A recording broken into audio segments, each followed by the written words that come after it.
Welcome back, Cigar Talk. I'm your host, Rob Jones. We got Brian Falconer, the one and only extraordinaire co-host of Cigar Talk. Bro. How you doing, bro? I'm doing good. Don't play all humble. We know you out signing autographs, taking pictures with women. I am hiding. I'm hiding. I want to be infamous, not seen. I'm infamous. No, no, I'm not saying that. It's the wrong show. You're right. We'll get to that show later. For the Light 'em Up Crew show. Yes, sir. If you don't know, we do 2 shows a week. Yes, we sir. do one for everyone, and then we do one for our Light 'em Up Crew, which is the Patreon members. Yes, sir. And so if you're interested in being a Patreon, you can look down in the show notes. There's a link. Boom, bang. You can become a Patreon. Man, get 911 ready. Why? Is somebody playing Jay with a over there knife? playing with the knife. We've got a couple of folks in the studio with us tonight. We have Debo, who's running the cameras, and then we've got J-Man, who owns the Leaf. And I got some business to talk to with Jay. Some real business. Real business. As I like to say, I got some business. You know but where'd you get that from? You ain't never heard that? Oh, I know. I've heard that my entire life. Yeah, me too. Business. Let me tell you a funny little story before we jump in. Okay. So earlier today, I cooked ribeyes for me and my daughter. Okay. And you know what? This is not even a plug. I used the Mag Daddy's original spot seasonings. Boom, dude. He's made me into a chef. Anyway, enough about Mag Daddy. And by the way, in the show notes, you'll have a link to Mag Daddy's. But anyway, she wants me to cook her ribeyes. So I go cook her ribeyes, and then I did the roasted, shredded Brussels sprouts, which were amazing. And of course, my daughter wanted to contribute, so she made mac and cheese. You know. Okay. And you know what you do when your daughter makes just plain old mac and cheese? You say thank you. You enjoy it. Right. You show that you enjoy it. Right. Yeah. And so anyway, we're sitting down, and I had a little sauce that I was pouring on my Brussels sprouts, and I used all of it. It all came out. You know what I mean? And no, there wasn't much left. Oh, I thought you was trying to sprinkle it. And I set it on the table, and I said, "That's all she wrote." And my daughter looked at that bottle and was like, "Where does it say that?" And I said, "You don't know what that's all she wrote means, do you?" And she was like, "Well, what does that mean?" And I was like, "That means it's over. It's over. End of the game. Done." And I was like, different generation, baby. A couple of different generations. I mean, because that's like our common lingo. That's all she wrote. Boom. Yes. Exactly. Good night, Irene. I just thought it was funny. I was like, wow, Yes, sir. do I feel old? So anyway, let's jump into what we're smoking tonight. Oh, me, I'm smoking a McAuliffe Experiencia. Nice. I took the where'd it go? You Somebody took a stole picture. You took a picture. There it is. And I am smoking the very last. I've been saving this stick for a long time. Well, I say a long time, probably 6 weeks. That is a long time for you. It's just been in the, okay. All right. Let me rephrase that. It was lost in the back of the humidor. So you weren't saving. You just couldn't find it. I wasn't even looking because I thought I smoked them all. And anyway, when I pulled the drawer all the way out, I was like, oh, what's that stick? Thank you, Mr. Robert Caldwell, for the swollen cock. The last. I thought those were gone. I did too. I'm about to start doing like Luke and look in the humidor. You never know what you might find in there. So anyway, this is the last one. I was like, you know what? I'm not going to save it. Yeah, like, we know that. So anyway, and then we are drinking tonight. Let me pull up the bottle here. We are drinking the Russell's 10-year. 10-year. And, you know, I was surprised by this because it's only 90 proof. I thought this was 100 proof, and I normally don't drink too much below 100. Yeah. And this is right on the cusp of me liking. It's like I really do like it, but if it was a few more proof less, I wouldn't like it. You say you wouldn't like it? No, because it starts getting on the sweeter side. And the thing about it is, I don't want anything really over 115. That's that 100 to 115. That's a nice zone for me. Because we learned when we were young, you know, Yeah, Stuff Jay uses to clean pipes with. Now we would drink. I drank 90 proof Everclear. I mean, I didn't say where'd you find 90 proof Everclear? 180 proof. It was 90%. Yes, 90%. Dude, when you took a drink of that, you saw vapors. You saw more than vapors. You saw your life, your spirit going with it. Dude, let me tell you something. One night, me and a buddy, and this was back in high school, but me and a buddy went to a party. And it was a bunch of tech guys. We were in high school, but the tech guys would throw parties and then charge us admission. Yeah. So we got there way early. I mean, like 7 o'clock. We were the first people there. And it was at a house. Mm-hmm. And anyway, we go in the kitchen, and there's a big old barrel of trash can punch. Mm-hmm. And they put, I don't know how much punch in it. And then there's like 2 gallons of Everclear sitting over there, yeah. And one of the bottles had just about that much in it, and I was like, "Hey, man, you care if we do some shots with that?" And they were like, "Nah." No, they were like, "Knock yourself out." Go ahead, because they were like laughing their asses and this off. was in the '80s, so there was no video. So if they'd had the phones and everything they have today, we'd be laughing at Rob right now. Hey, so let me tell you, that night, my best friend, his girlfriend showed up. And I remember it being dark and them calling my name. And they were like, "Oh, he must have left." And I was going, "No, I'm over here." Death was pulling you down. And he was like, "It's dark everywhere, but there's the light." Rob. I was laying in the grass in the backyard. As usual. And they didn't see me, but I was like, "Don't leave me." How did you not become a horticulturist? Because you've laid in grass, bushes. It didn't matter. As long as it was foliage, we could find you. Right. They have a name for that dude. What's his name that does the animals? Dr. Doolittle? No. I'm just Dr. Do. Just Dr. Do anywhere. Dr. Do anywhere. Anyway, that Everclear was a very bad experience. Oh, heck yeah. I can't even imagine that you sell that anywhere. They still do. I know. As we were saying, Jay cleans pipes with it now, and we were drinking that stuff. Yeah. And thinking, nah. Because there's no flavor. Oh, no. I mean, it is straight alcohol. Yeah. So anyway, this Russell's is way better than that. 100% better. I just don't like it when it starts getting too sweet. I got you. You know what I mean? Got you. So anyway, let's talk about our sponsors right quick. We've got Viva La Vida Cigars. If you haven't tried them, you're missing out. Look down the show notes and you'll see a link to them. Then we've got McAuliffe Cigars. McAuliffe. You're smoking one. Yes. The Experiencer. No, that's the La Crema. No, this was the Experiencer, brother. Are you sure? I can read and I know the taste. All right, well, God. I didn't have my glasses on when I gave it to you. No, you were following that dark light again. So, anyway, great smoke. Yes. I've been smoking a lot of La Crema, too. So you wasn't sharing that, or you probably out. Oh, yeah. You're probably out. So, anyway, I'm smoking the Swollen Cock. Mm-hmm. Anyway, let's talk about you can become a McAuliffe ambassador. Yes, sir. You can join the Facebook group. Yes, sir. And you get your coin. You get your own coin. They have so many things going on, and if you don't have them in your shop, make sure you're asking them to bring them in. That's right. And it doesn't have to be the whole line. No, sir. It could be like 1 or 2 boxes. Just start off. They would just like to introduce themselves to your shop, and I promise you, you're not gonna be. You'll graduate to the line, then. Right? And the shop that brings them in, Jay can attest. Yes. They are a great partner to have. Yes. So. Anyway, look down the show notes if you would like to become an ambassador. And then we have Case Elegance. Amazing humidors. Watch boxes. And travel humidor cases. Lighters, cutters. And the man totes. You showed me your tote the other day. What do you think about that? That is nice, man. Nice weight. Zika got one. He did? Emmanuel got one. Sean got one. Dude, they're badass. It's the part of being in the light 'em up crew. Now. Yeah, you got to get you a Case Elegance man tote, dude. And then Jack's just got one of their humidors. Zika got one. He carrying it on the rocket. Yeah. And then Tim has one. Yes, dude. And everyone I've talked to, because here's the thing, guys.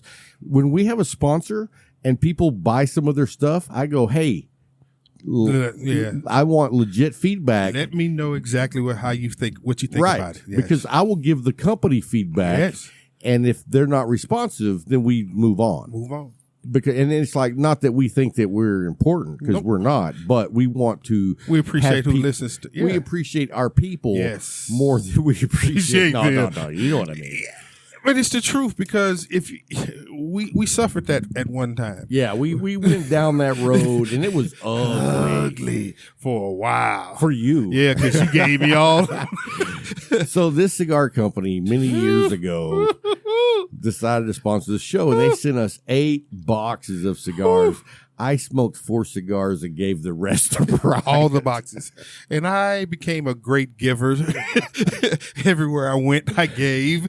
I mean, yeah. All right. We would never do. We learned our lesson. We learned our lesson. You'll never see me with another one of those. Yeah. And you know what? You remember, what's his name that does David Blanco.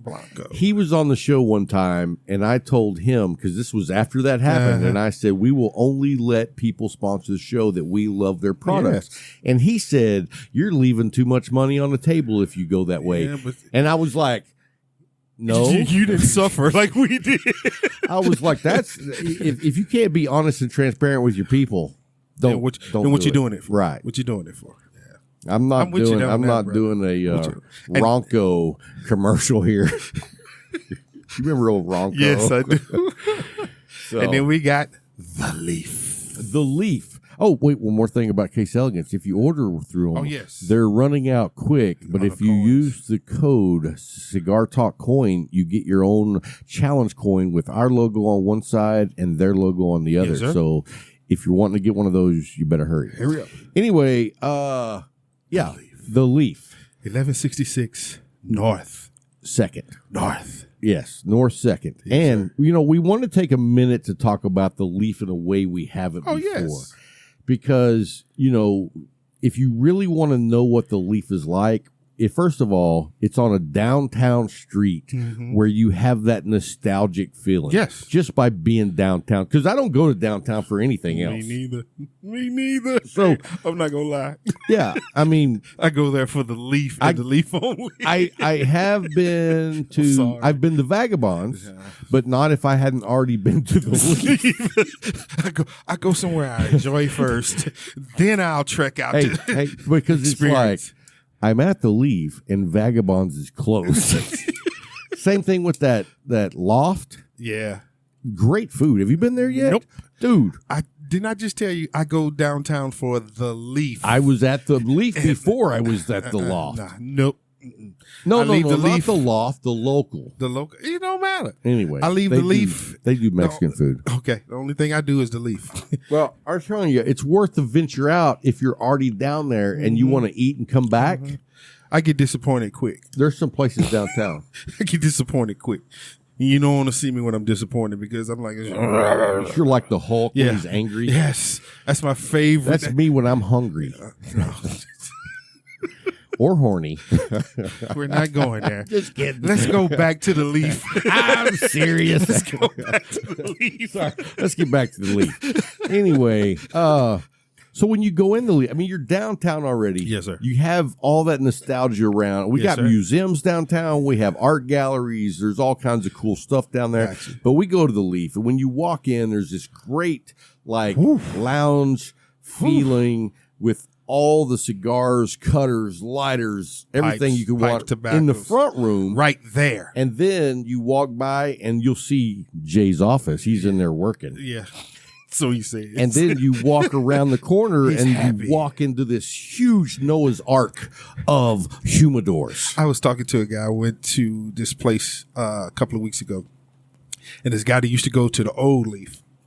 He's like, yeah, I just found out about the new. I said, I told you the last time I saw you. He said, I thought you would. He said, where is it? And I told him, I said, but the thing is now, when you go in there, the first place you got to go is to the Humidor. He's like, why? I said, because it's like a fun house. Because it's amazing. It's amazing. You walk in, it's like it just goes forever. Hey, now, Jay, what is the actual dimensions of the Humidor? You're going to spoil that fun.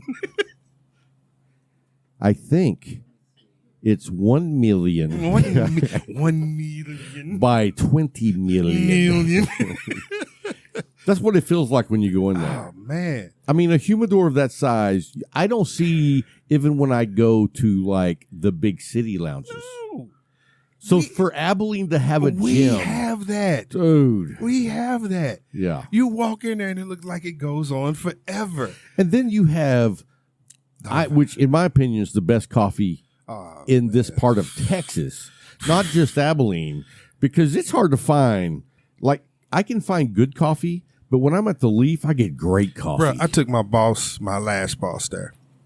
He left and went somewhere else. But anyway, I took him there doing lunch one day. He was like, where you go to lunch? I said, well, I go to the Leaf. I go to the Leaf. He's like, huh?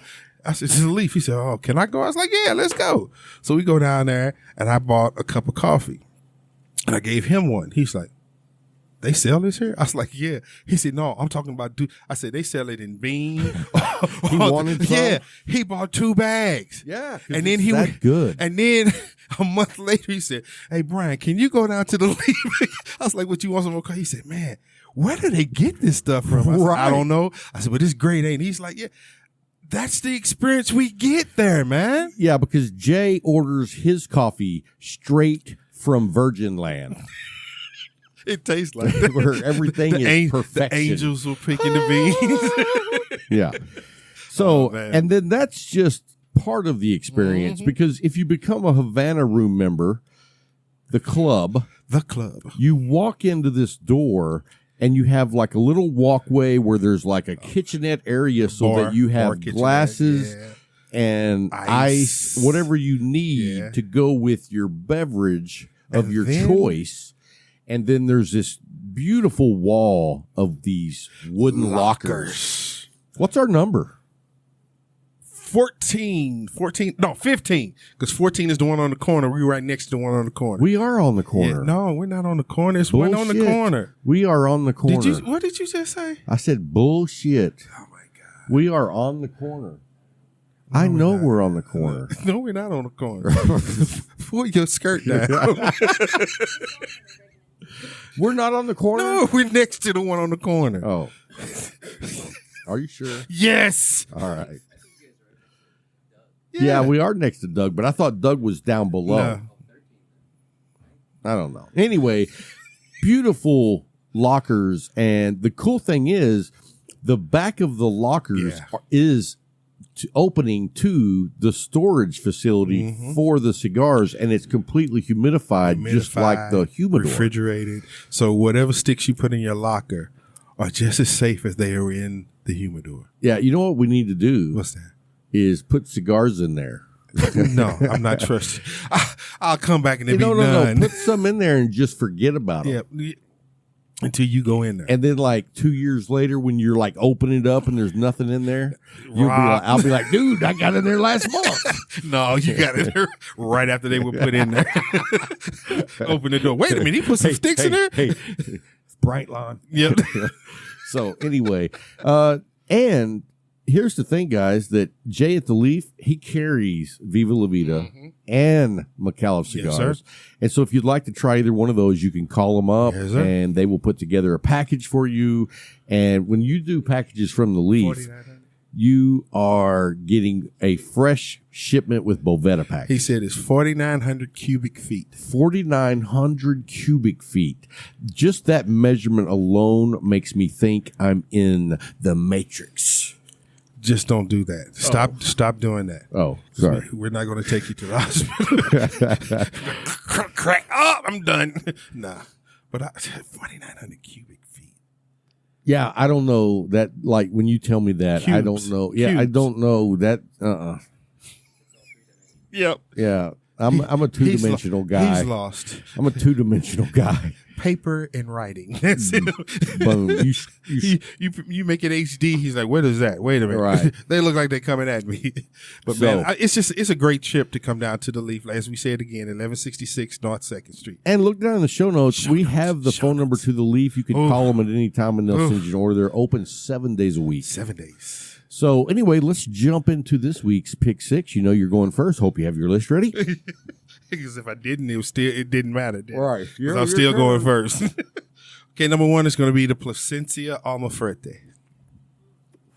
What did you get, the Figurado? Yeah. Or the Hexagon? Hexagon. See, that's not the one I like. That's you. It's too big. So sorry. That's 6x60. So sorry. I enjoyed it. I love that cigar in the Figurado, though. So sorry. Number 2 was something that was a gift from Zeka, the Sin Compromiso. Oh, nice. You smoked yours. I was hoping that you forgot about it and wanted to give it to me. Bruh, come on. Just saying. And then my last one I smoked this Saturday when I was there by myself in the Havana room. Padermo Maduro 10th anniversary. Oh, dude, which color is that? The blue and gold, the dark blue and gold. I was just telling Jay that I smoked that cigar for the first time. That was actually going to be on my list. I'm glad I got my list first. I'm not going to duplicate it, but I can tell you that was a delicious cigar. Delicious stick, man. Yeah. I was sitting out there by myself. I don't care if they ain't here. I'm enjoying myself. But that's my list for this week. Very nice, man. Good list. So, for me, I had a lot of good cigars this week. It was a busy week. Well, shoot, man, time flies. Yeah. You know what? It really does. And so, anyway, I had the Alec Bradley post-embargo. You smoked that one?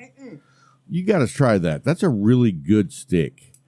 And, you know, I don't smoke a ton of Alec Bradley cigars, but, I mean, if I'm going to smoke Alec Bradley, dude.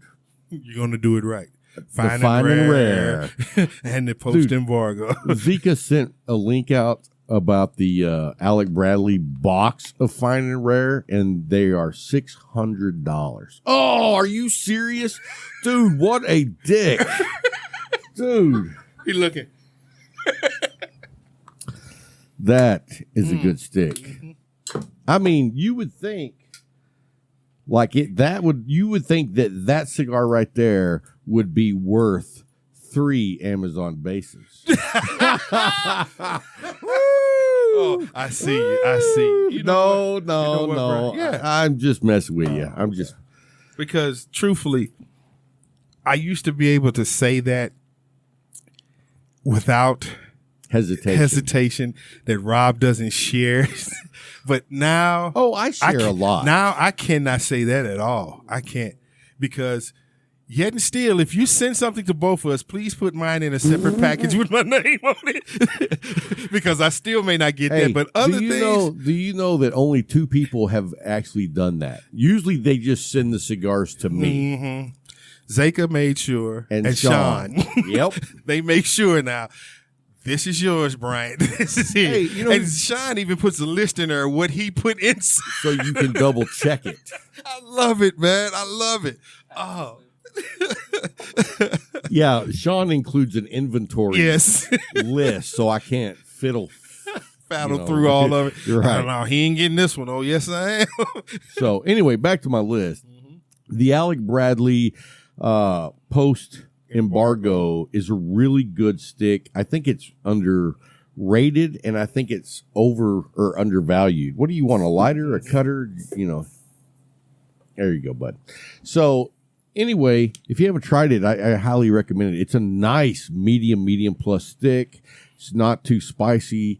It's real woodsy, real earthy, not much spice. Good. Yeah, it really is. And then number 2 this week was the 1964 anniversary, the 4.5. Yeah. Oh, dude. That's a good Those stick. special sticks there. Yeah, and it's really, I mean, I think it was like $15. Yeah, but it's still a special stick. Oh, it's one of those that, you go a while without one, and you're like, oh, wait a minute. And then you get it, you're like, oh, I needed this. Yeah, and the thing about it is, when you look at it like $15, $16 stick, and it's like extra special. Extra special. Yeah, exactly. And then my last cigar of this week choice is, I'm going to knock you off your boots. Hold up. Let me sit down. This is the Medallia. The Corona Extra. The old trusty. The old faithful. The old trusty. You know what? I mean, I can't go wrong. If someone asked me the other day, is the Medallia the best cigar you've ever smoked? And I was like, no, it's not. But it's the most. But it's a fantastic freaking cigar. And at $10 a piece, I'll smoke them all day long. You like your Yosemite saying, what does he have in his holster? A Medallia. Right. A Medallia. It's a solid, awesome stick, and I love it. It has a very complex blend. It burns, smokes perfectly every time. It's my go-to. So anyway, hey guys, we have some great interviews coming up. We're going to do them back to back. So first, we have Yanko from Tabanero Cigars. And I told you guys a few weeks ago on the show that it was my cigar of the week, and I have fallen in love with these cigars. I mean, I think they are up there in the upper echelon of cigars. And so I'm so excited to have Yenko on. He started the business. He's going to let us know, where he comes from, how he started the business, what they're planning to do next. So you're not going to want to miss that. And then we'll go right into an interview with the Hulagans. Which, have you done the challenge yet? Not yet. By the time this show comes out, I will have done it. Me too. And so then I'm going to get my patch, and we'll talk to those guys about that so you know what the Hulagans are all about. And then we'll come back and wrap up with some nonsense. As usual. So don't go anywhere. We'll be right back after the break. Sure, if I was doing it right. No, you sound great, man. How are you? I'm doing great. Thank you, Rob. Thank you for the opportunity. Oh, man, I'm so excited to have you. Let me tell you, man, your cigars are really freaking good, man. I guess that's the result of persistency of every year looking for better and better and better. And a lot of my friends, they believe I have a good palate, so I'm able to spot a good blend. So this year has been amazing. I think this year it pushed us to do things that we were planning, I don't know, in 5 years or longer. But the cigars are coming out amazing, I guess, because we were pushed to change, the strategies that we needed to change. And I will share more later with you.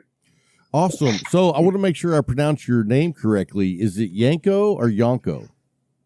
No, Yanko. Most of people, Yanko. And so I also, because I know I probably butchered the name of your cigars on my show last week. Is it Tabanero?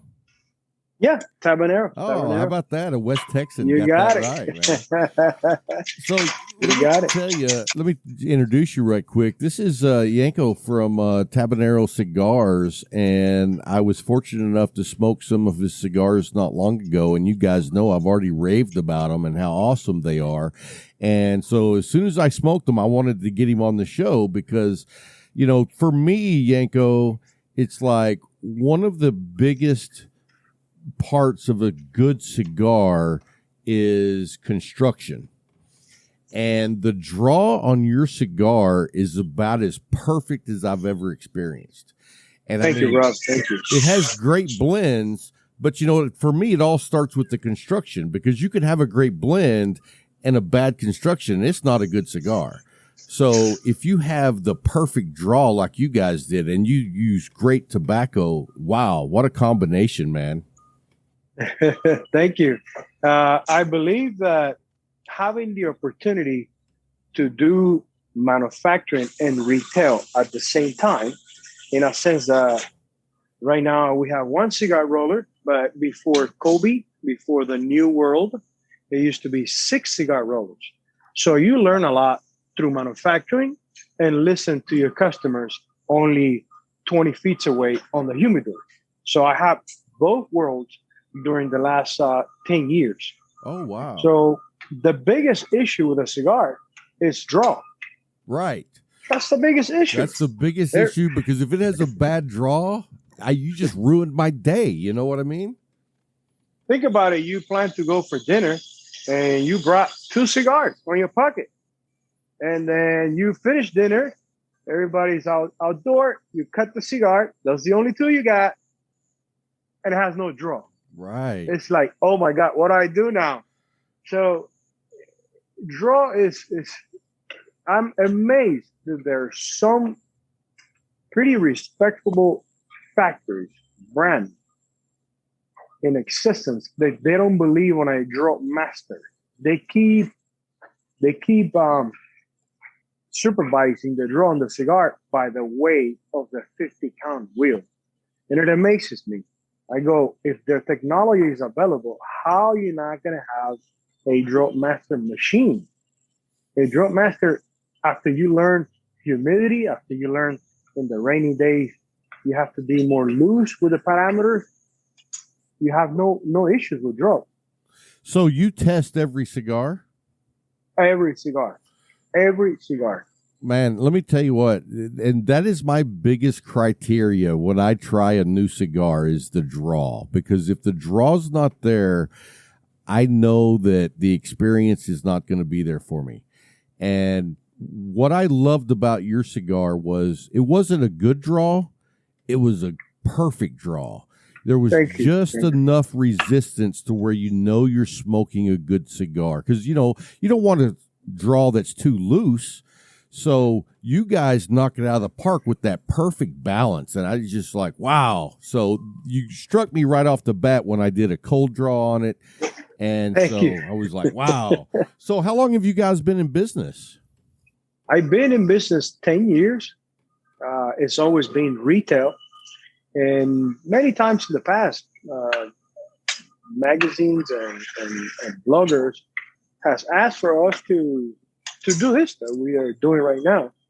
But I guess I was shy in a matter that I was going, well, if I don't make enough cigars for me, why I'm going to go and be exposing to other venues if I'm not making enough for my clients?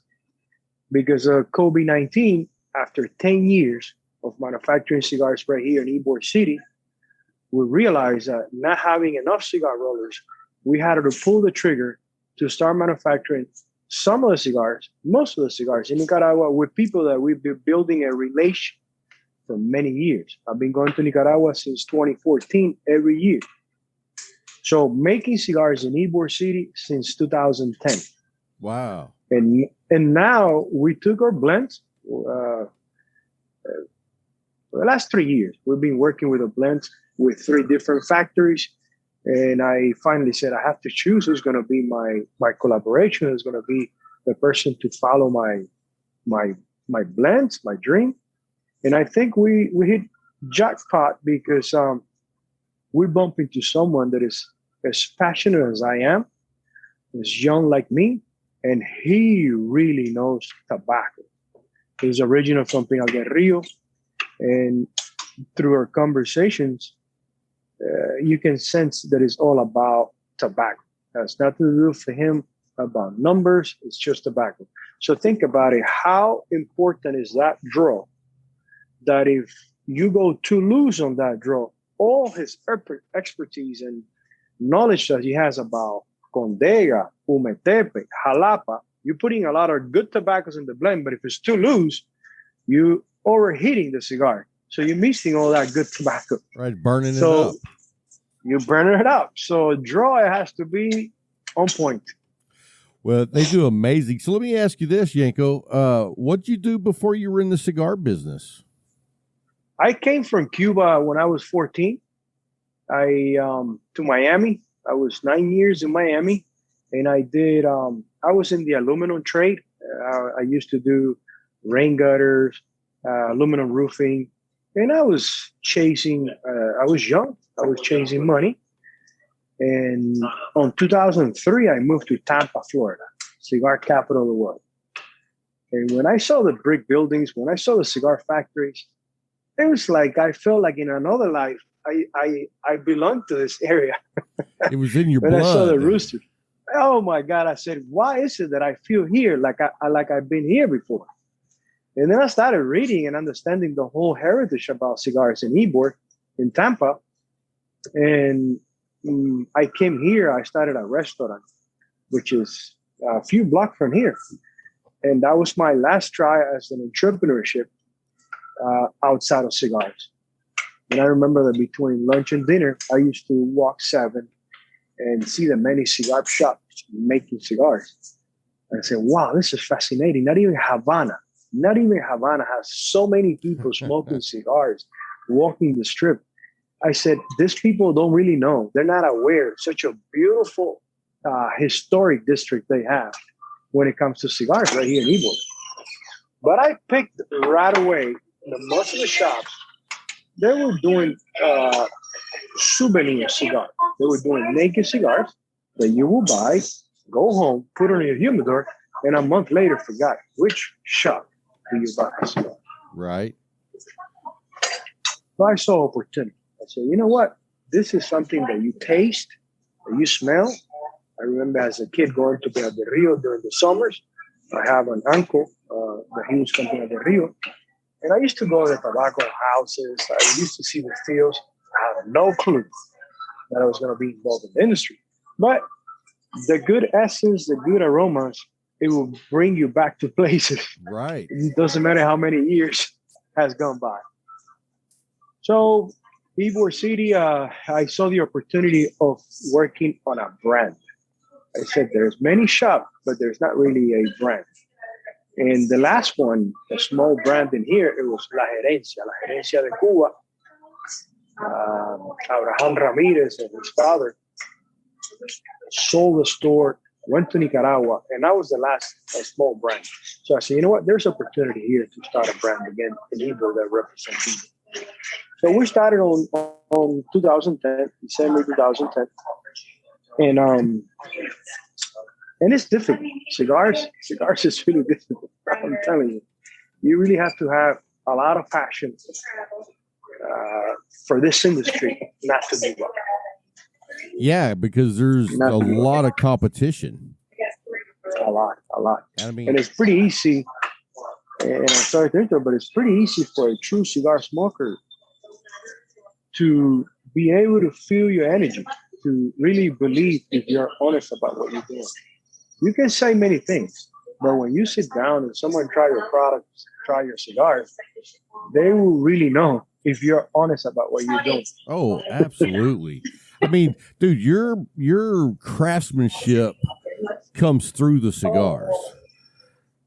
I mean, I was blown away. I honestly was blown away. Thank you. And I smoke a lot of cigars from a lot of different companies, but I was like, I got to talk to this guy because they are making good cigars. So let me ask you this. Are you guys like available in other shops, or are you just out of your one shop? Well, you are the first person that invited me to the show. And the reason why I'm allowing myself to expose the brand is simple. We used to make 120,000 cigars in here in Ybor, and it was enough for yearly sales of our clientele. When you go to Nicaragua and you want to compete, you want to support something new, someone new, new with his business. This person that we doing the collaboration used to run the production for Adrian Fernandez, and I'm allowed to say it. I asked if I was allowed to say it, and yes.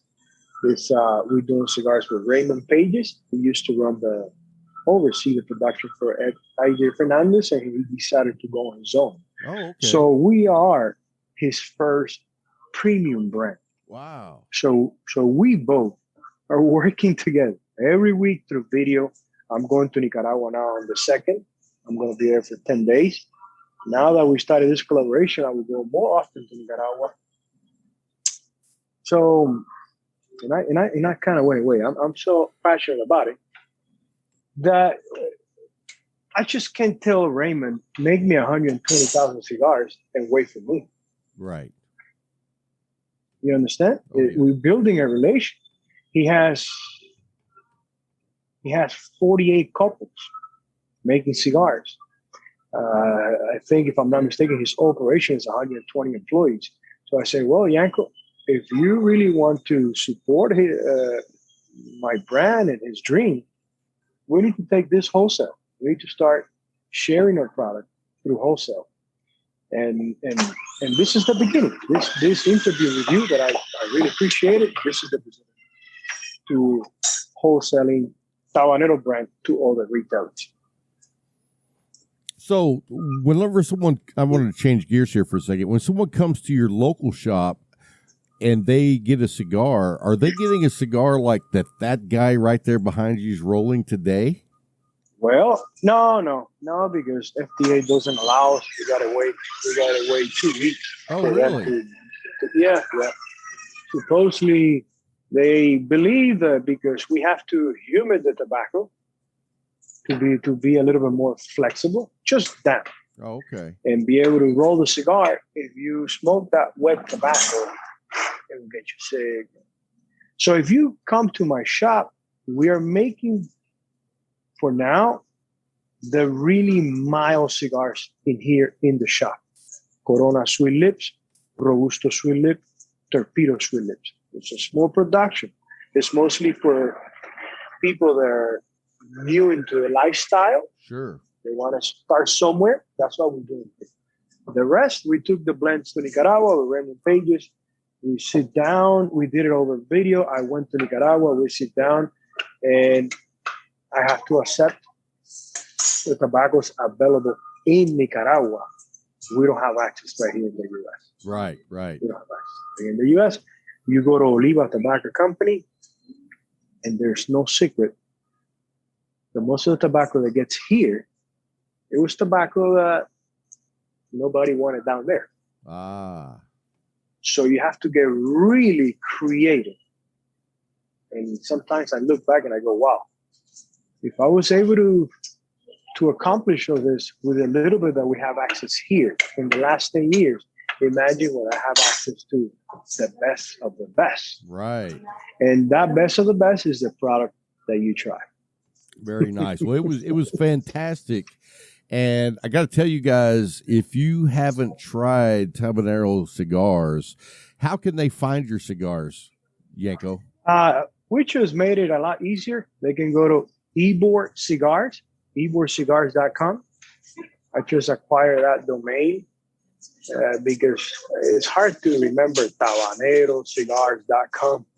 Right. So we acquired Ebor Cigars, Y, B as in boy, O-R, Ebor, which is Vicente Martinez Ebor, the gentleman who found Ebor City, the cigar industry in Ebor. So eborcigars.com. That will be the easiest way.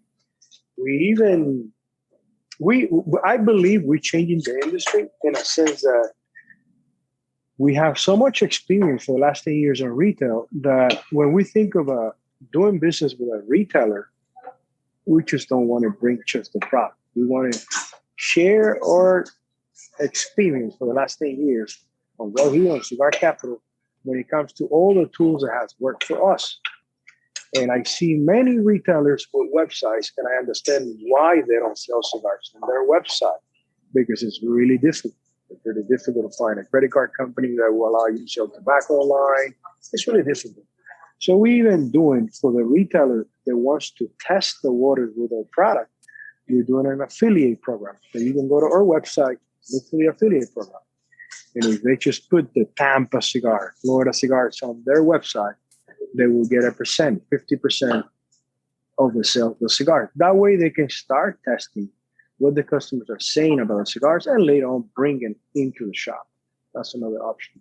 No, so that's why I believe that gives people a lot of opportunity to try. Yeah. Yes. Well, that's awesome, man. Well, I think that it's going to be not hard to get your cigars into cigar shops. And I know it's tough to get cigars into cigar shops because you're all competing for shelf space. But you have something special. High level. I believe so. And I think I told my older son, that the only person that you have to convince that you're doing something good and believe that you're doing something special is yourself. And I believe we have something special. I never, in the beginnings, it was a far idea of doing wholesale. I said, Yanko, you have chased money for a long time. Please try to find purpose in life by doing something that you really enjoy. And it's like anything in life.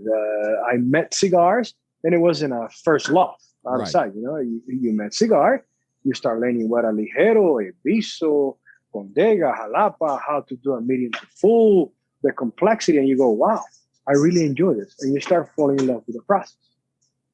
And I said, you know what? I don't care how long I have to put into this. I'm not in a rush. I'm enjoying this. So I never thought of wholesale. But it's like everything in life. When you learn and you expand your brain, if you don't keep changing, it gets bored. Well, you got to grow. That's the key. Is as you gain that experience, you see where you need to grow your cigar company. And you didn't start out trying to go big. You started out trying to perfect the cigar. And so I appreciate that you went that route instead of coming to market on a large scale with just another cigar. Yes. And I guess we have an attitude. We understand. And we even say it here in the shop. Sometimes people make a comment and we say, we understand our product is not for everyone. And we understand our cigars is not for everyone.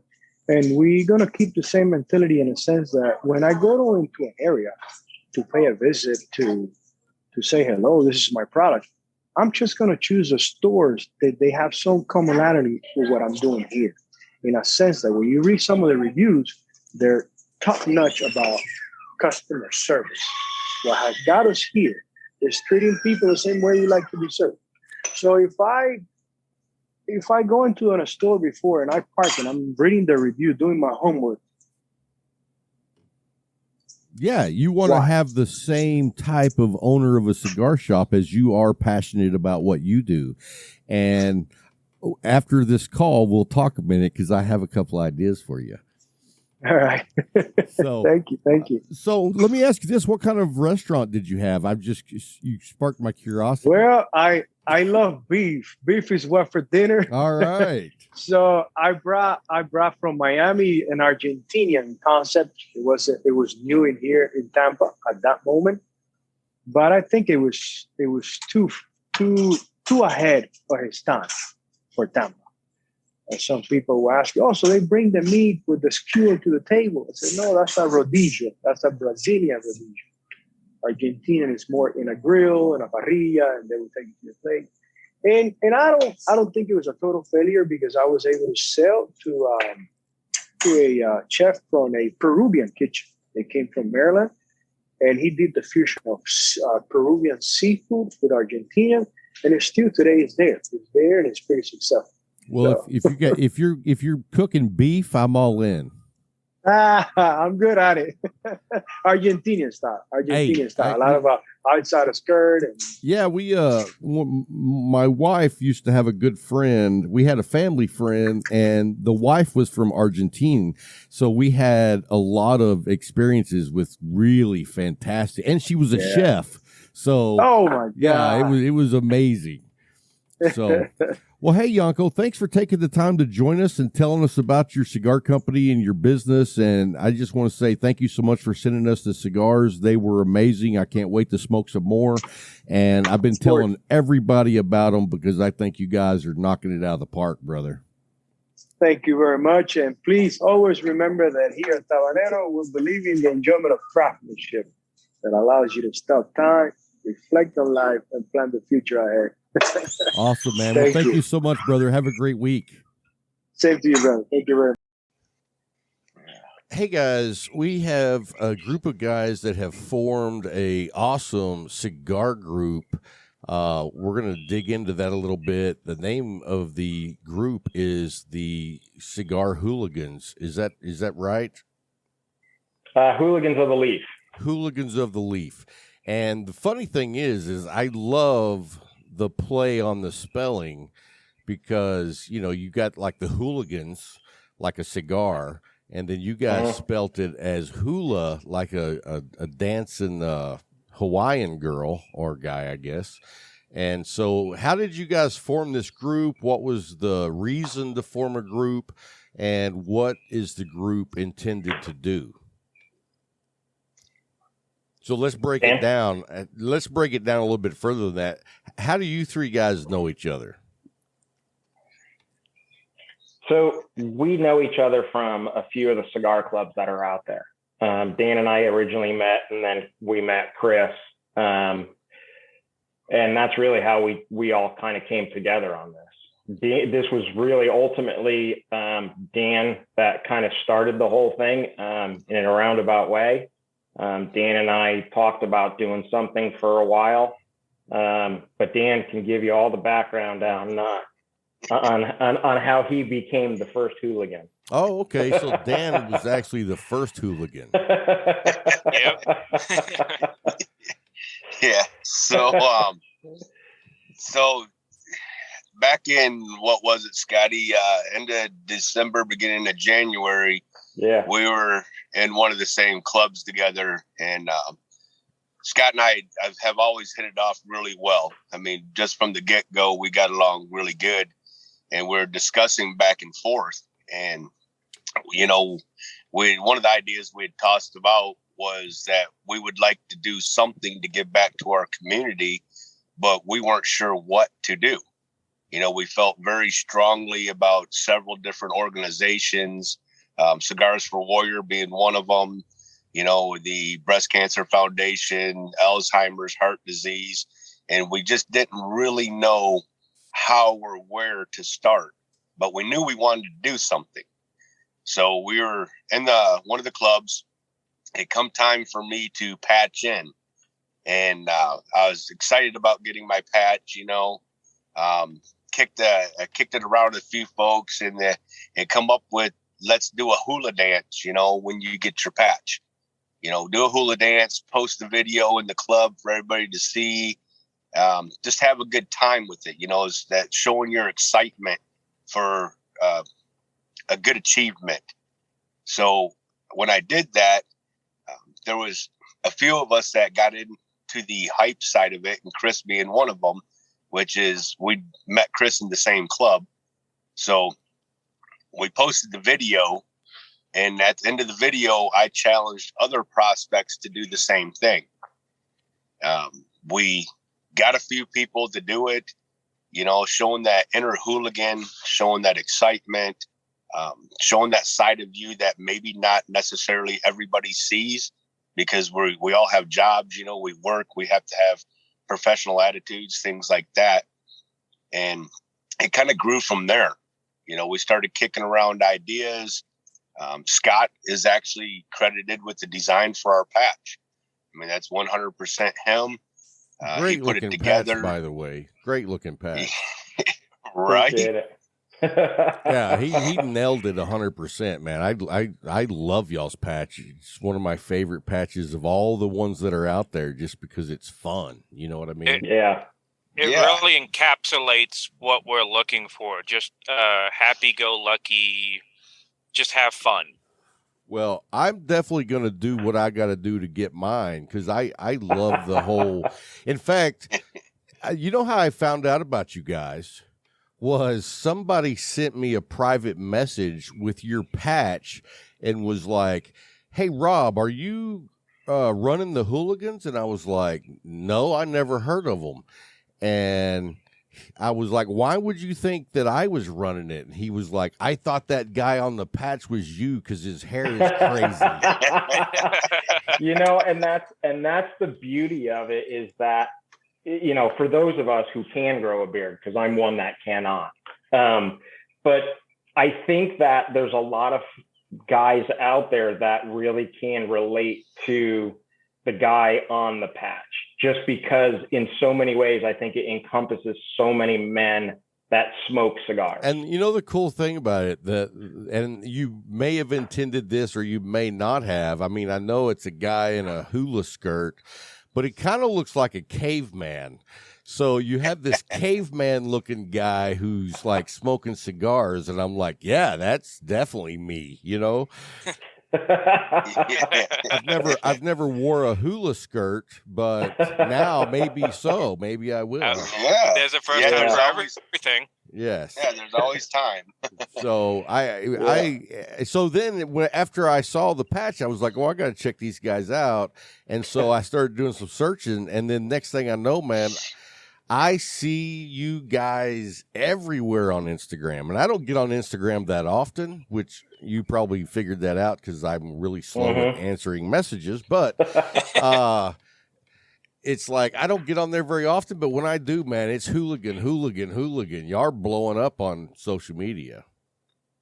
So we like to hear that. That's I mean, we've only been doing this on Instagram now since the middle of June, and that's good to hear. I mean, that means that we're getting out to a big audience, and that's the intent. And there's really no specific audience that we're looking for. I mean, yes, there's cigars on the patch, but like Dan said, you know, our intent is to hit other organizations out there as well. Susan G. Komen being one of them, and our next one. And, you know, so it's not necessarily just about smoking cigars. The cigar community is huge. There's no question about it. And it, you know, crosses many ethnicities, races. It's very non-specific, which is a perfect platform for this. So so what's the criteria to become a hooligan? I mean, I know part of it, but I don't want to speculate. So give me the breakdown. If someone wants to become a hooligan, what's the process? It's actually very simple. You know, we, like Dan said, I mean, initially it started out as a celebration dance. But it's really not just that. You know, people ask what a hooligan is, and it's really, you know, and Dan came up with it at one point. And pretty simply, it's that inner child, you know, and that's really what we're looking for. We want people to just do a simple challenge, and that is to take a picture of themselves doing something that they love. And it could be just sitting and smoking a cigar. It could be, you know, doing a little dance with your, you know, your grandchild or your children. Having a glass of wine with your wife, swimming, riding a horse. We have a picture of a guy taking a bath. I mean, it's just, it could be anything that you want it to be, whatever, you know, for 5 minutes gives you a little bit of inner peace, and a little bit of happiness to take you away from that stressful day. I got to ask you, Scott, I'm stuck on the guy in the bath. I'm sorry. Was he smoking a cigar? I'd have to go back and look, but something tells me he probably was. Yeah, because that's I'm pretty sure. He had a nice little candelabra on the side of the tub with him. Wow. So I'm thinking, because I've never experienced smoking a cigar while I'm in the tub, so I might have to put that on my bucket list. Well, he'll be glad to hear that. Yeah. Yeah, but once you take the picture, I mean, we just ask that, you know, you're either holding a sign up in the picture or there's something that says, I am a hooligan, whether you type it onto the picture or write it onto the picture afterwards and before you post it onto Instagram. And then that's the last thing is just post it on the Instagram. Do you save all the photos that people post?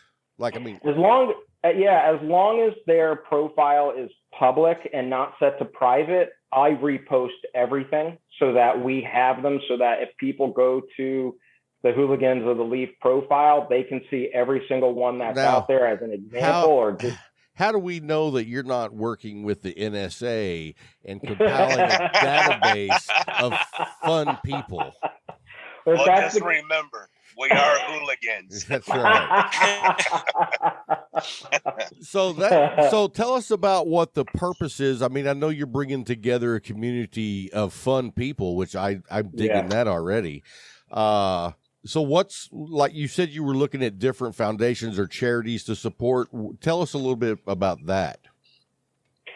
I mean, as far as Cigars for Warriors, it was kind of a no-brainer. I mean, these folks are out there fighting for us and for others, and they don't have the luxuries of life. And, you know, like we had said, you know, trying to find 5 minutes sometime in a day, a stressful day specifically, is a little bit difficult. And I'm not a soldier. I'm not a veteran.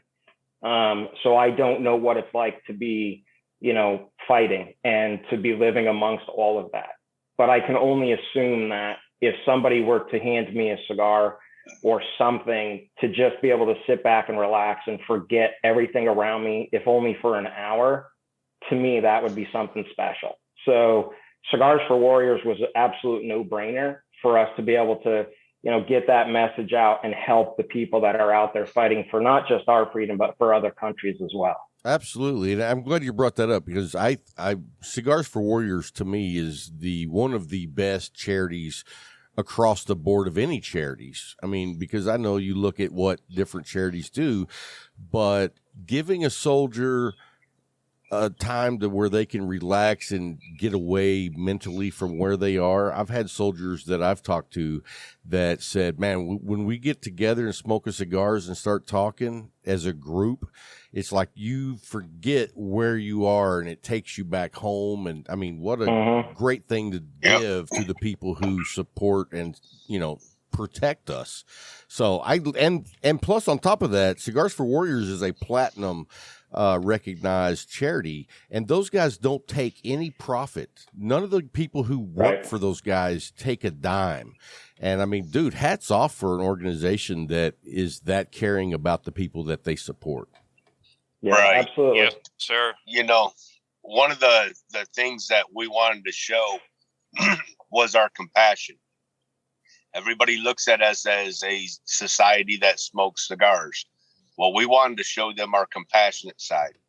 We want our boys to know that we stand behind them. You know, we appreciate what they do. Like Scott said, I didn't get the chance to serve myself, but I want them to know that we're behind them 100%.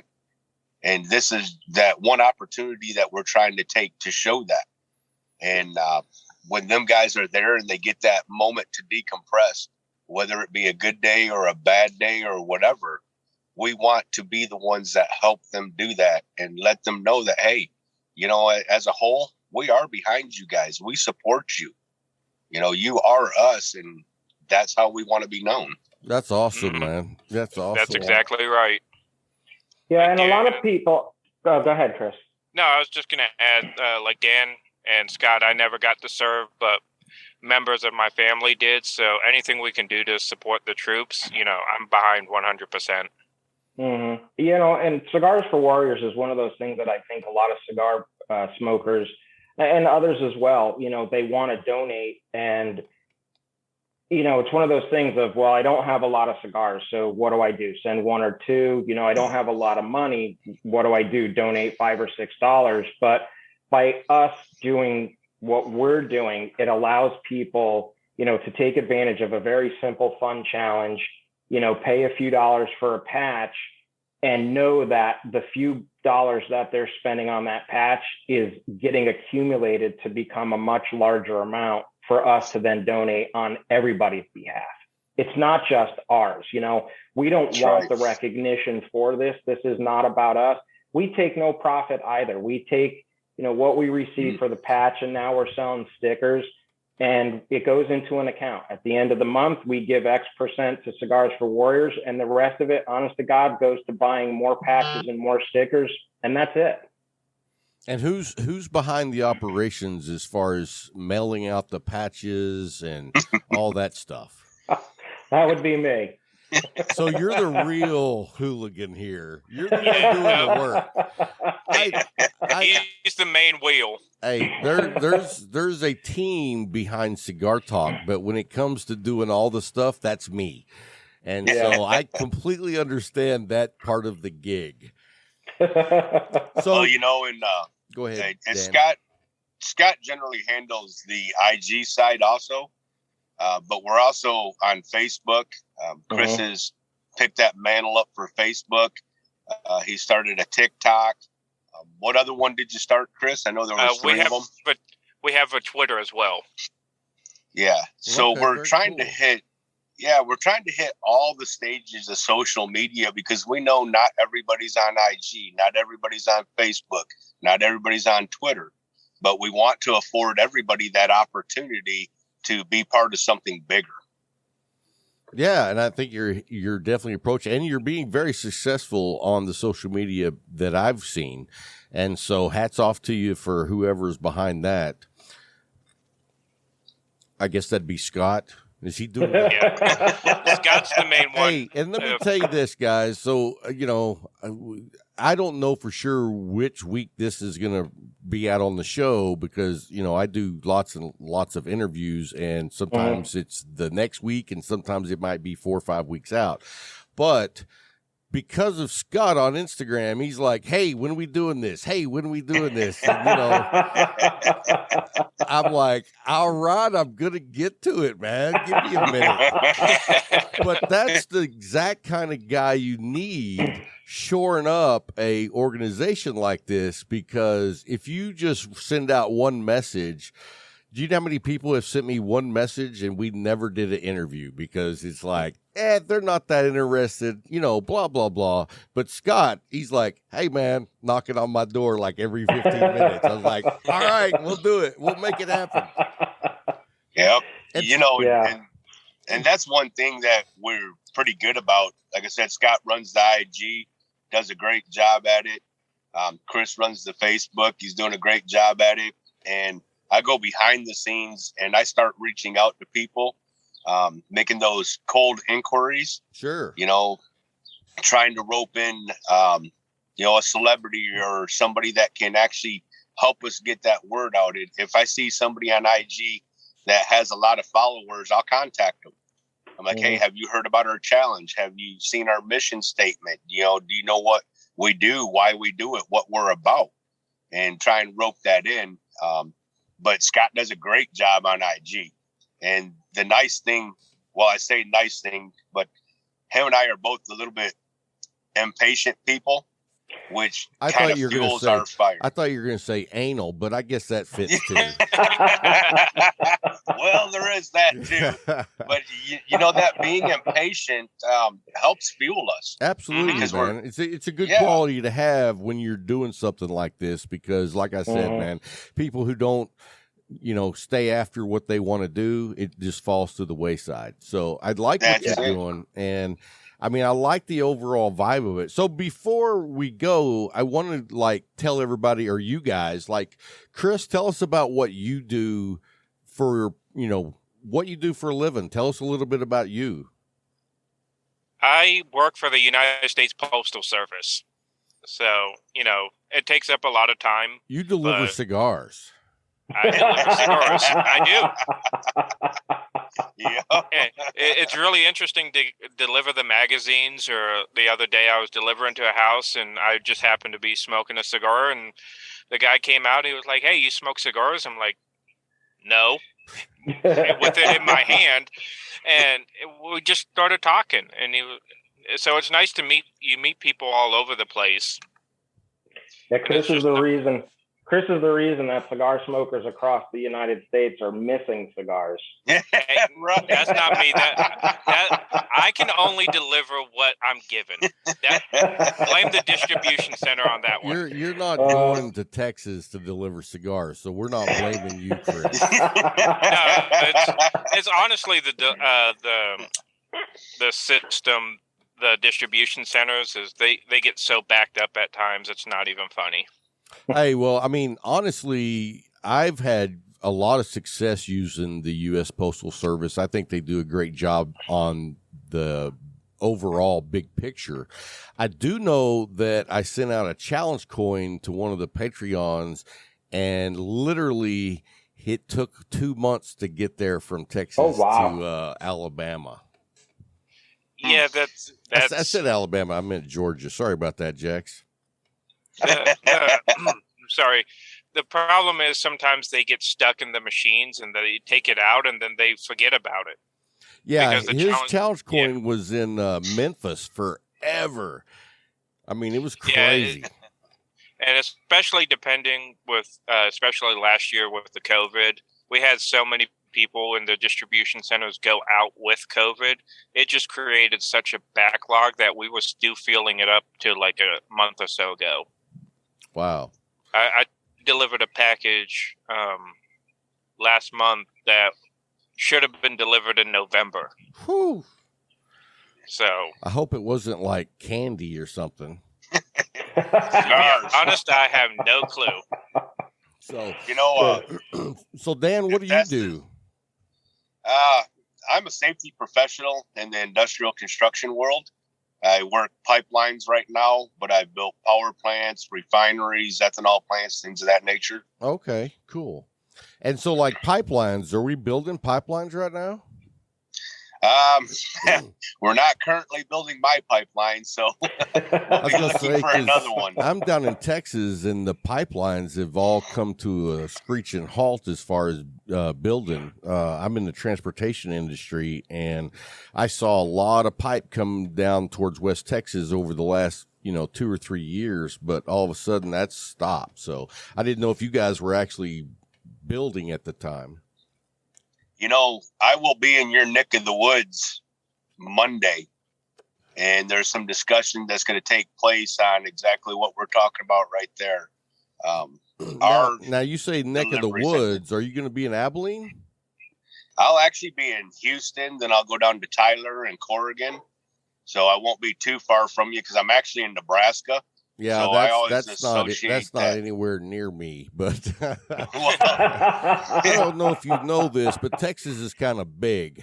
Well, I associate being in the state of Texas as being near y'all. Yeah, so. Yeah. If you're in Houston, you're like 8 hours away. So that's not too close. That's not bad.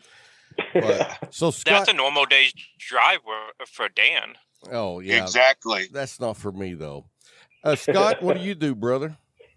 So I work in the finance department, and I manage a global team of analysts. We basically calculate sales commissions for a global sales team within our company. Anal.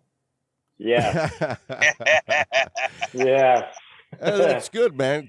I see that each one of you guys bring a special skill set to the team. So, I mean, the good thing is you're not all three the same. And so everybody can fill a special role in the organization. I like seeing diversity whenever you pull a group together. You know what I mean? Mm-hmm. Yeah, that was part of our goal when we put the three of us together, is that we all didn't think alike. So that way we get different ideas. And we went with the number 3 because if we ever deadlock on 2 people that are disagreeing about something, we always have a tiebreaker too. So I'm guessing that Chris is usually the tiebreaker. Times, yeah. But there are times when Dan and I differ, and Scott has to come in and be that tiebreaker. Okay. Well, that's a great unity that you guys show, and I like the whole program. I like the group. I like what it's about, and I mean, I love the patch. Scott, hats off. Did you actually design the patch? I didn't design the hooligan himself, but as far as the patch and putting it all together, that was my design, and we actually have already in the works a couple of other patches. The guy will always stay the same. As far as, I mean, he's our hooligan, he's who we are. But as far as the design of the patch, for other organizations, we do have some others that are coming out there. Like Dan had mentioned, one of the next ones that we have, actually the next one is going to be for, breast cancer awareness. And it'll go to support Susan G. Komen. So you can assume that it's going to be on the pink side. But it's a beautiful looking patch. We'll have stickers with it. And we're going to start that up sometime in September. Very nice. Very nice.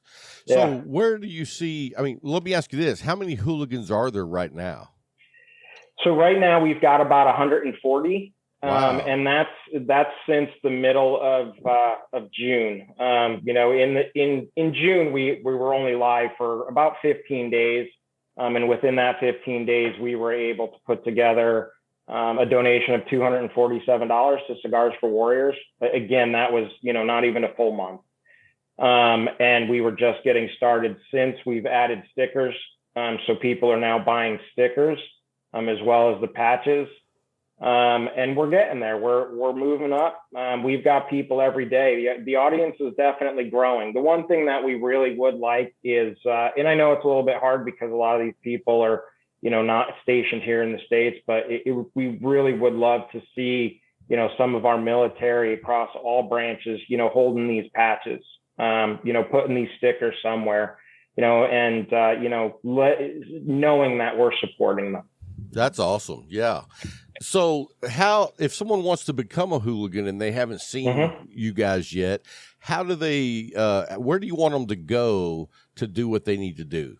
Like, where can they find out all the information?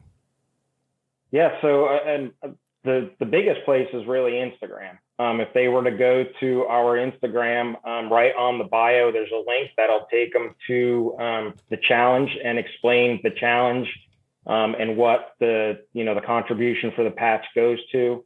And obviously, if they have any questions, they can DM us. The three of us all have access to the Instagram. So at any given time, they'll get a response pretty quick. We tend not to let people wait. It's pretty important to us. And we have noticed that it's pretty important to the people that are following us. Yeah, that's awesome. So if you want to become a hooligan, you can look up the Instagram and tell us the Instagram spelling. So it's at Hulagans of the Leaf. And Hulagans is Hulagans, and then at the Leaf. Of the Leaf. Yeah, right. All together. It's right there. It's pretty easy to find. This is what the patch looks like. If you see it, you can't miss it. Yeah, great looking patch, man. That's probably one of my favorites that I've seen, period, across the cigar world anyway. And that's saying a lot because we have our own patch. So you kind of made mine not look as good. I'm jealous. Well, that's also the good thing is we're just not U.S. based. We have hooligans in the UK and Germany. So it's worldwide, and that's what we want. We recently had somebody in France. And to add to what Chris was saying, we have somebody in South Africa as well. So we are reaching the globe. And, that's the intent, is to try and reach as many people as possible. And I do want to say one thing, and I think this is something important that I want everybody to understand, is that, we're not a club. This is not a cigar club. We're basically a community. As we all say, it's a lifestyle. This is a lifestyle that we all live, trying to find that inner peace, that inner child, that 5 minutes of stress-free life. And I want people to realize that it doesn't matter, what patch you wear, whether you're in one club or another, or 3 or 4 clubs. This is club aside. This is a lifestyle, and that's important for people to understand. You don't have to have, a specific club patch to belong. The 3 of us belong to multiple clubs, but this is our lifestyle. That's very cool, man. I dig it, and I encourage you to go to Instagram and check out the Hulagans of the Leaf. Do what you need to do. You're supporting a great cause, and just want to say thank you guys for coming on the show and telling us about your community, and I look forward to being a part of it myself. I appreciate it. We're looking forward to that bathtub picture. Yep. That's right. Yeah, I'll get to work on that. I'll have to clear it with the boss. I don't know if she'll let me smoke a cigar in the bathroom, but all I can say is please use bubbles. That's all I ask. Please use bubbles. Let me tell you something. If I'm in the bath, there's always bubbles. There you go. All right, guys. Well, hey, thank you so much for coming on the show, and we'll be talking to all of you soon. And Chris, we'll be talking to you every day like we always do. All right, guys. Y'all have a good one. Thank you. All right. Yeah, I appreciate it. Hey, guys. Welcome back. Hope you enjoyed those interviews. Man, 2 great additions to the show. Oh, yes. I mean, the Hulagans and what they're doing for Cigars for Warriors, they're fixing to start doing some breast cancer charity work. And so hats off to those guys. And I will be getting my patch soon because I have done the Hooligan Challenge. And I can't wait for you to see it. You're going to be amazed. Dude, nothing amazes me when it comes to you. No Surprise. matter how. Yeah, that's what I'm saying. You can't. Think of the weirdest thing you could ever think of possible, and Rob has done it. Not will do it, has done it. Has done it, man. You know what? My cousin, challenged me on that not too long ago. We were on a Zoom meeting, and he was like, dude, that's sick. And I was like, no, that's not sick. Let me tell you what's sick. And then after I was done, he was like, What is wrong with you? Great question. Let's hear the answer. Well, speaking of weird, I I was on Facebook earlier today, and I come across an old guy that I went to high school with. So that means you're old too? Yes, I am old. But what was weird was I didn't even know we were friends on Facebook. And the thing about it is, this dude was like, I was wild as a teenager. We can believe that. This dude made me look like a saint. I can't believe that. His dad was the Secretary of State of Education in Texas. They lived in a mansion in Lubbock on 19th Street, which, like, that's the premier Area. badass houses. Okay. Right across the street from Tech. The great zip code. Yeah. Okay. And, dude, when his mom and dad would be out of town, we had parties at this mansion. It was Risky crazy. business. Yeah, it was crazy. And anyway, after he got out of high school, he was arrested for putting pipe bombs in mailboxes. Him and two other guys. But because his dad, Who was who he was. right, he got a slap on the wrist. Yeah. I mean, dude, that's federal felony. That is. That's, And it wasn't one. I want to say they did like 8. that's a terroristic attack. Yeah. So anyway, and then he got arrested, I believe, for selling marijuana. He was growing it, and I heard they Disjointed. caught him because the amount of electricity he was using, the meter was just going crazy. They do that, then they bring the thing that the fire department has to see if you got fire in the walls, and they put that on the side of the house. Yeah, this room is hot. He growing. Yeah. He's growing. Yeah. And they said there was a bulb like that, In the room. like the sun. Yeah. And so anyway, and then, he didn't get nothing out of that. And so, I have not seen or heard from him since high school. Right. And then, and then now, I was like, what is this dude up to? In your mind, you're like, he was way out there in school. What is he? Has he changed? Not at all. Not at all. Dude, I went on his page and Tartarian architecture. He does videos in towns looking at old buildings because it's something to do with the devil. I don't know what. I didn't dive in. I was just like, has he ever gone to Washington? or Russia. That's where he needs to go. Washington, D.C. and just stand. You can see everything you want to see. But man, oh gosh. Well, he was in one video that I saw. He was in Fredericksburg at a church that was built in like 1870. Okay. You know what I mean? Mm-hmm. So it went back a few years. But anyway, I just thought it was interesting because, I happened to go across another friend of mine page, and he was just a regular, normal guy, and he's now very successful. Yeah. He's not weird. He's not weird, but then we go back here. It's like, wow. He said, the look, he still stayed the same. And you think about and this one, he actually progressed. Well, and you think about a Rob in the middle. Well, you think about the actual privilege that the guy had with his dad, the Secretary of State. Yeah. And you have two paths when your dad is that important, so to speak. Yeah. You either follow him, or go against. Totally against, yeah. And this guy went totally against. And I mean, it was like, wow. Wow. It's amazing. Well, you go back to, who was it? The guy that ran to Mexico. He got the charge and he went to Mexico, the young guy.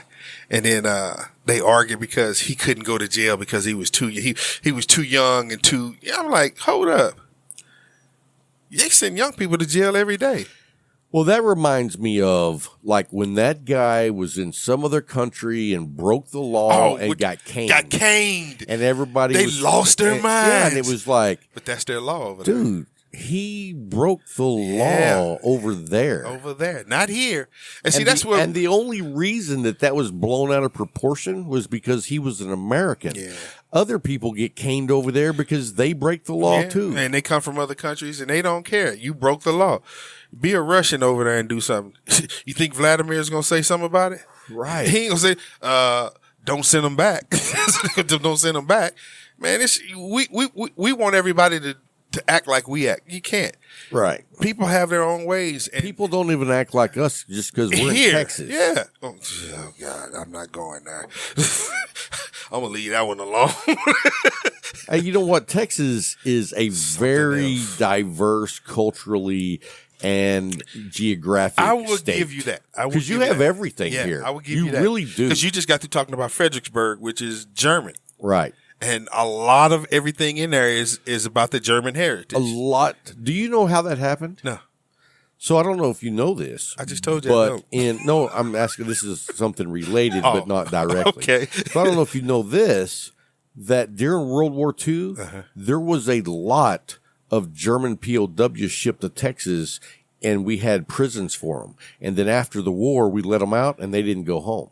I wouldn't either. Well, no, but I mean, that's how most of these communities started. Okay. And so, you know, it was very, very interesting. I didn't know that until just like 2 or 3 years ago. I was like, wow, there was one in Ranger. There was one in Fredericksburg. There was, I mean, San Angelo. They're all over. Yeah. Wow. And so I just learned that like 2 or 3 years ago. Wow. But then you also have, I mean, you have, of course, the influence from Mexico. We have a large black population. Yeah. We have Asian populations. You're getting a lot of Eastern European. You know what we don't have a lot of is Italians. Have you noticed that? That's going to be, it's too hot for all that mousse.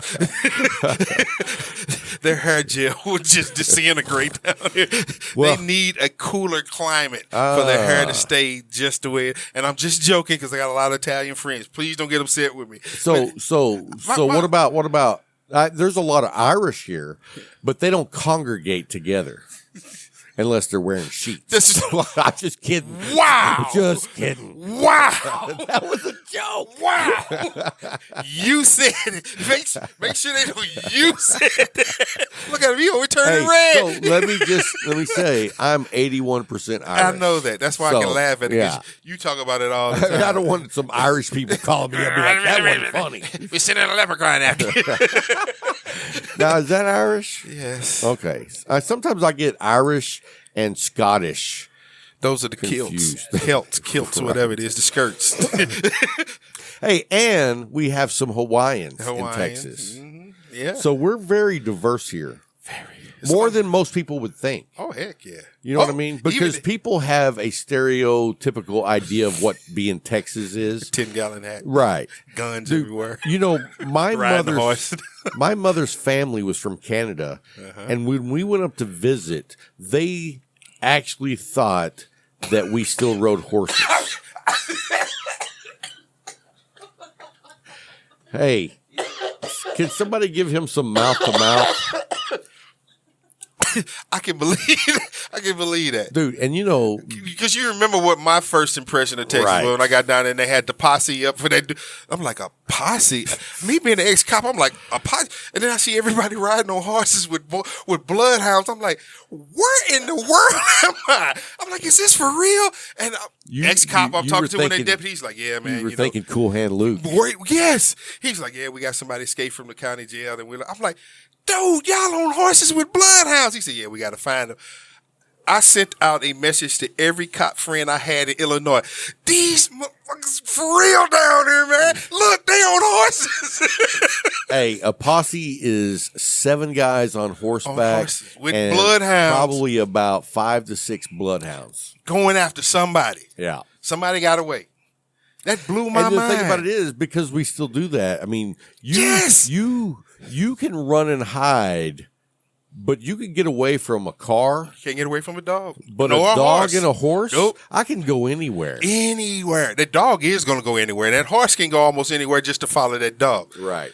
I was just like, that blew my mind. I'm like, I'm looking around. I'm thinking, this has got to be a movie somebody shooting. I'm looking for cameras. I'm like, I got punked. I got it. He's like, nah, man, dude escaped. He left off the work crew. He was a part of the work crew, and he disappeared. Just like Cool Hand I'm Luke. like, you got to be kidding me. Shaking that leaf ball. Shaking that leaf ball. Shaking that leaf ball. Hey, if you have not seen Cool Hand Luke, you need to do that this weekend because you are missing out on one of the all-time classic films. It is a classic. And I mean, it's one of a kind. Yes. There's nothing else like Nobody it. could ever make that again. No. Ever. It's because it would not be realistic. Nope. It was shot in a way where you were there with them. And they shot it in black and white, true to the It was era. in color. The ones I saw was in black and white. Well, that's because you were poor. Well, we were, but we weren't that poor. We had a color television. It had color. It's color.